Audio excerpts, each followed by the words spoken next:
Internés depuis le lundi 21 octobre 2024 à l'hôtel Béatrice dans la commune de La Gombe, les membres de la commission économique et financière de l'Assemblée nationale ont eu l'honneur de recevoir le mardi 22 octobre 2024 la visite du président de l'Assemblée nationale, le professeur Vital Kamerhe, accompagné de l'honorable rapporteur Jacques Joly. Le numéro 1 de la Chambre basse du Parlement a voulu, à travers cette visite, s'enquérir de l'avancement des travaux et transmettre les directives du bureau à cet organe technique de l'Assemblée nationale pour lui permettre de faire un examen approfondi du projet de loi de finances 2025 avant de le soumettre au débat à la plénière. Les orientations du speaker de la Chambre basse du Parlement ont tourné autour de l'amélioration du social des Congolais. Vital Kamerhe a insisté sur la répartition équilibrée des ressources de l'État et de la maximisation des recettes à travers la digitalisation et la rigueur dans le travail. Au niveau des recettes, il faudra aussi la digitalisation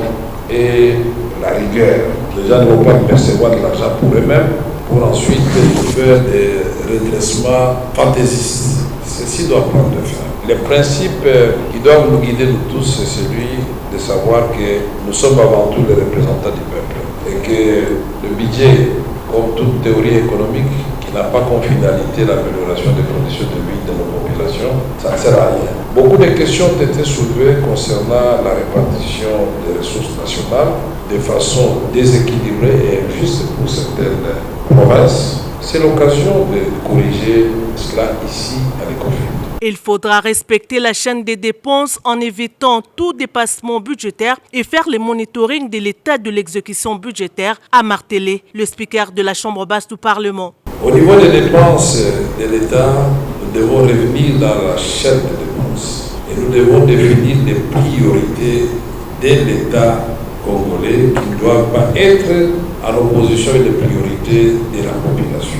Si nous avons un budget qui atteint 30%, 40%, 50% de dépenses en urgence, c'est une faute grave de gestion en matière de finances publiques, puisque la loi aura été violée alors sérieusement. C'est nous qui sommes l'autorité budgétaire et pour éviter ce genre de dérapage, il faut faire en sorte que l'Assemblée nationale, quand il est chef, puisse avoir accès au compte général du Trésor trimestriellement. C'est pourquoi vous devez élaborer un tableau où trimestriellement, au lieu d'attendre la fin de l'année, reddition des comptes, puisque si dès le premier trimestre, vous voyez que la trajectoire est mauvaise, vous pouvez corriger.